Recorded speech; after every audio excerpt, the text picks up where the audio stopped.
G'day mate. I thought I'd try and find out if there's a reason for different moles in saws. Now, this is an eBay saw. That was the eBay special that I got the other day.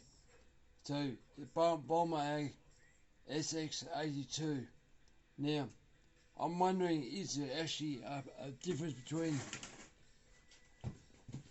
82 and there's another model 92. They're both 72 cc's, basically for 372 XP. How's fun? Now, I pulled the cylinder off to have a look at the piston. Piston is a bit scratched up, just a tad. Just there, but it's not too bad. It's had a bit of wear, but I don't know. It's been looked after, but I'm not happy with the shape of the piston, because this thing here has been running super rich to the point.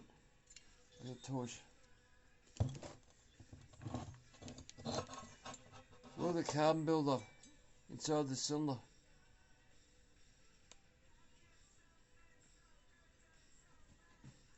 Hopefully you can see it. So it's really thick, but strangely enough, there's not much carbon build-up inside the exhaust. Need a better camera. But yeah, so I thought it was weird. So the carbon build-up inside the cylinder is really thick. It's like it flaked off, and I think that's what caused the damage on the piston. Anyway, I thought I'd show. This is what the video is about. Is there a difference between 82 and 92? My son saw. I got that second hand. That was a 92, and I still have the cylinder, so I thought I'd have a look. Now, the massive difference is transfers, upper transfers. So you see the size; they're very small. This is off the 82. Now, if you look at the 92, they're way bigger.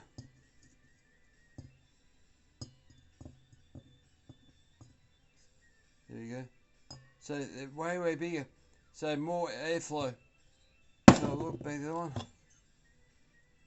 they're small, which I find really weird.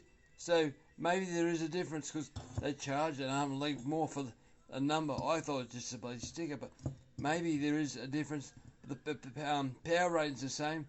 So I prefer to use this joke if I can do anything. But this saw, I think, where's the air filter? There we go. That's the air filter that came up.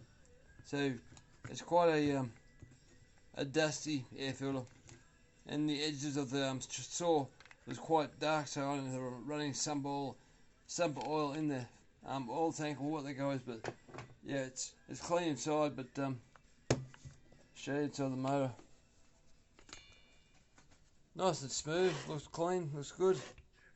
So what my job is going to be today, I'm going to put the cylinder back on, clean that carbon out, but I'm going to put this steel piston into this. So if it works out, after the deck height on the piston's different. Actually, we can do it. Well, I cooked up beforehand. So there is a slight difference.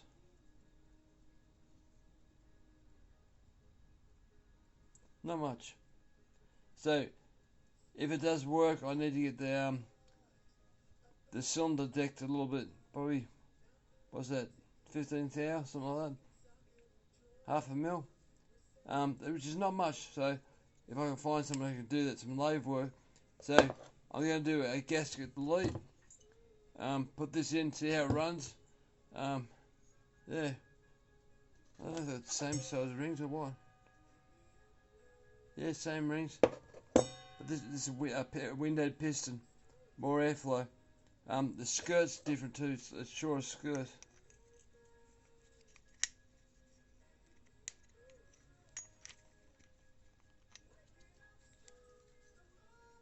If you look at the skirt,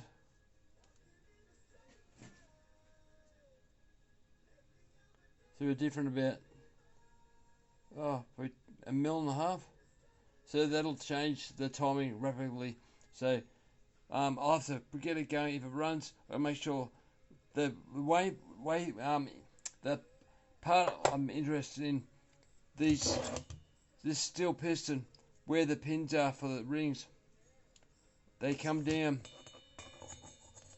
and they just miss the transfer chambers altogether on this particular saw, because the upper transfers are so small. There's nothing for it to hang up on, so it'll run through that piece of metal just down here. So it won't stuff up. It's probably pretty safe actually, but I need to get machined. But I'm gonna work that out. So piston bottom to the center, bottom to the center. So yeah, hold it. So that's bottom to the center. I can remove all this crap here, like on the last video on the big block, and make it flow better. It's a compression, so I might get a pop-up piston, same as this still, if this piston performs pretty good. The one I done the other day, I haven't wound it up yet. It's still running into it. It's got more revs. It feels good though.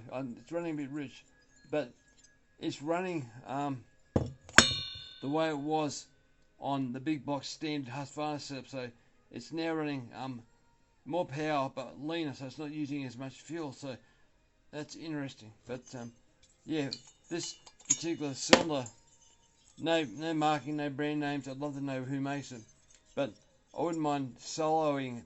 What Solo does, their first chamber here on transfer is the one that fires first and throws it to the inlet, and a microsecond later a small burst follows it up and pushes it and keeps it in the back corner, where Huskies fire this one first and that one here comes a split second later.